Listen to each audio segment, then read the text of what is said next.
بسم اللہ الرحمن الرحیم ان الذین یخشون ربهم بالغیب لہم مغفرۃ واجر کبیر۔ بے شک وہ لوگ جو اپنے پروردگار سے غیب میں ڈرتے ہیں ان کے لیے بہت ہی زیادہ بخشش ہے اور ان کے لیے بہت ہی بڑا اجر ہے۔ سورہ الملک 29واں پارہ، اس کی آیت نمبر 12۔ اللہ عز و جل نے اس سے قبل ان لوگوں کا تذکرہ کیا کہ جو اللہ عز و جل کی نافرمانی کرنے والے، اللہ احکم الحاکمین کے احکامات سے اعراض کرنے والے، انبیاء کرام علیہم السلام کی تعلیمات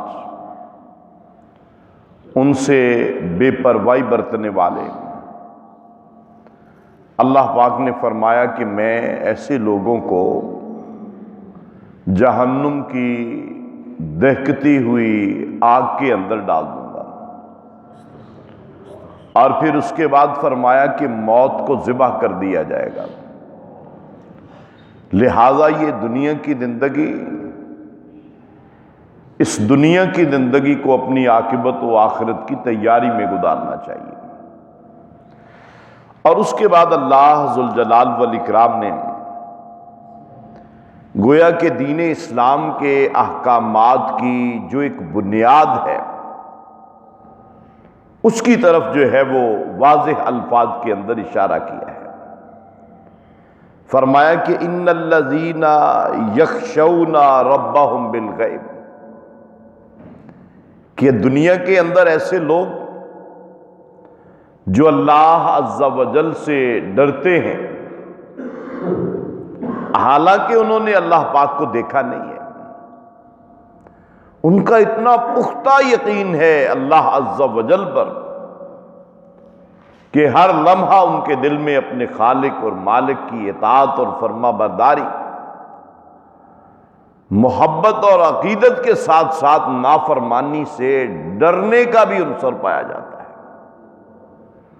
اور یاد رکھیے کہ یہ گویا کہ انسان کے تمام زندگی جس میں اخلاقیات بھی آ جاتی ہیں، جس میں عبادات بھی آ جاتی ہیں، جس میں معاملات بھی آ جاتے ہیں، اللہ پاک نے ان کی بنیاد کا تذکرہ کر دیا اور لوگوں کو بتلا دیا کہ نیکی کیا ہوتی ہے۔ اور یاد رکھیے کہ اگر کوئی انسان اچھے اخلاق کو اپناتا ہے اور اس کے پیچھے یہ فلسفہ ہوتا ہے کہ اگر اچھا اخلاق اپناؤں گا لوگ میری تعریف کریں گے، لوگ میرے ساتھ عقیدت رکھیں گے اور دنیا کے اندر مجھے مالی طور پر فائدہ مل جائے گا اور میں لوگوں کے اندر مقبول ہو کے بہت سے مالی فائدے سمیٹ لوں گا، تو یاد رکھیے کہ اعلیٰ اخلاق کی یہ جو بنیاد رکھی ہے بندے نے، یہ کسی نہ کسی وقت دھڑام سے گر پڑے گی۔ جب تک بندے کے اخلاق صرف اس لیے نہیں بنتے کہ میں اپنے پروردگار کا بندہ ہوں اور میں اپنے خالق اور مالک کی اطاعت کرنا چاہتا ہوں اور اللہ عز و جل کا حکم ہے کہ میری زبان سے کسی کو تکلیف نہ پہنچے، میرے ہاتھ سے کسی کو تکلیف نہ پہنچے اور میرے رویے سے کوئی بندہ تنگ نہ ہو، صرف اس کی بنیاد یہ ہو کہ اللہ عز و جل کا خوف دل کے اندر ہے، اللہ عز و جل کی ایک جو ہے وہ محبت اور عقیدت جس کے ذریعے سے انسان کے دل میں اپنے خالق اور مالک کی اطاعت کا جذبہ پیدا ہو جاتا ہے۔ اگر یہ پائی جائے گی تب آپ کا یہ اخلاق جو ہے، آپ کا یہ کردار جو ہے یہ پھر جا کے جو ہے وہ عبادت بن جائے گا۔ اسی طرح عبادات ہیں، ایک بندے کا مطمع نظر صرف یہ ہے کہ یار عبادت کرنی چاہیے، اس سے دنیاوی فائدہ مل جائے گا،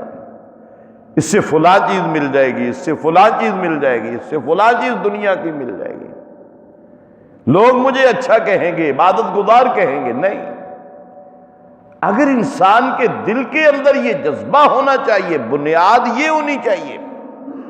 کہ اللہ عز و جل کا یہ حکم ہے، میں اپنے رب کی نافرمانی سے ڈرتا ہوں، یعنی لوگوں کی کوئی پرواہ نہیں ہونی چاہیے، صرف اللہ کا ڈر، اللہ عز و جل کی پکڑ کا ڈر، اللہ عز و جل کی جہنم سے بچاؤ کا ڈر،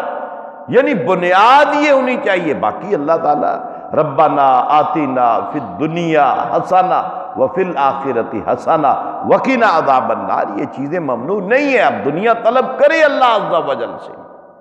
دنیا کی آسائشوں کو حاصل کرے اس خالق و مالک سے، لیکن جو بنیاد ہے عبادت کی، جو بنیاد ہے اخلاق کی، یاد رکھیے وہ اللہ عز و جل کی نافرمانی کا دل کے اندر جو ہے وہ ڈر پیدا ہونا چاہیے۔ اللہ پاک نے فرمایا اگر اس جذبے کے ساتھ تمہاری بنیاد زندگی کی،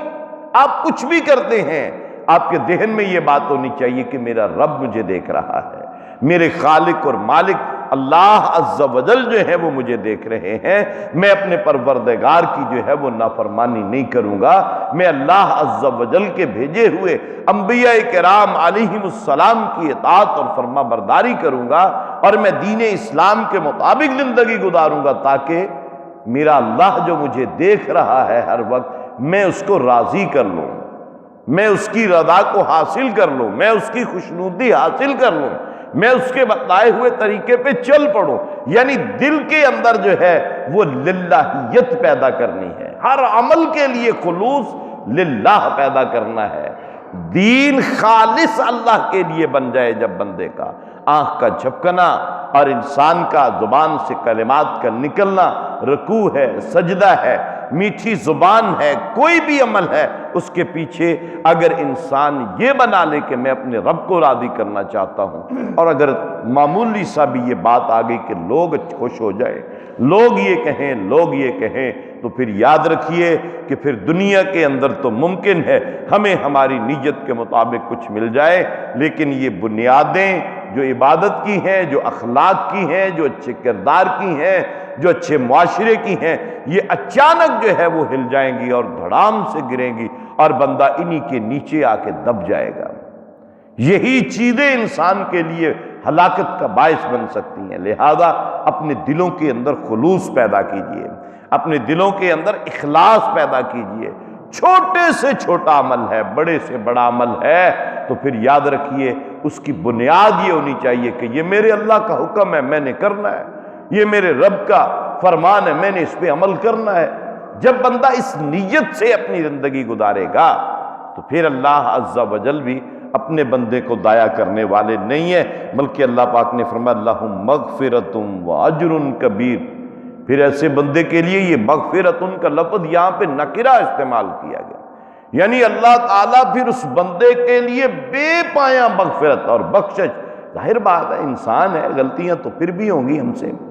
خواہ خلوص دل کے اندر جب پیدا ہوگا غلطی تب بھی ہوگی، لیکن اللہ پاک نے فرمایا اگر خلوص پیدا کر لو گے میں تمہاری غلطیوں کی طرف پھر اپنی مغفرت لے کر بڑھوں گا، میں پھر اپنی مغفرت اور بخشش لے کر تمہاری طرف آؤں گا، پھر میں دیکھنا کہ تمہاری ان کمیوں کوتاہیوں کو کس طرح میں جو ہے وہ دور کرتا ہوں۔ وَأَجْرٌ کبیر، اور پھر اللہ عز و جل کی طرف سے بہت بڑا جو ہے وہ اجر ہے جو اللہ عز و جل عطا کرنے والے ہیں۔ اللہ پاک سے دعا ہے اللہ پاک ہمارے دلوں کو شرک سے، ریاکاری سے محفوظ و ممنون فرمائے، اور اپنے ہمارے جو اعمال ہیں اللہ پاک ان کے اندر ہمیں خلوص، للہیت اور خشیت الہی اللہ پاک پیدا کرنے کی توفیق عطا فرمائے۔ وما علینا الا البلاغ المبین۔